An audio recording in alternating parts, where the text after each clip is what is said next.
Seorang sersan dari pasukan pertahanan Israel atau IDF tewas seusai perang melawan Hamas di jalur Gaza.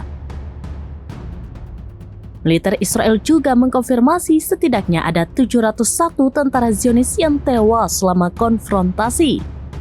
Dikutip dari Al-Mayadeen.net, sersan IDF yang tidak disebutkan namanya itu terkena ledakan dari Hamas saat berada di tengah sektor Palestina.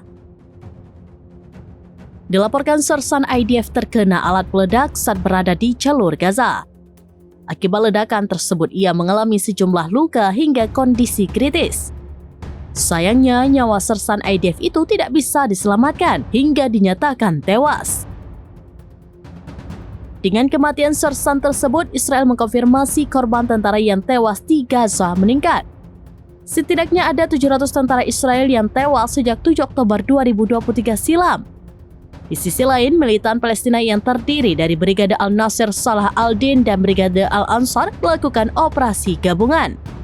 Serangan terkoordinasi itu memanfaatkan peluru mortir berat yang menargetkan pangkalan komando dan kontrol Israel di poros Netzarim.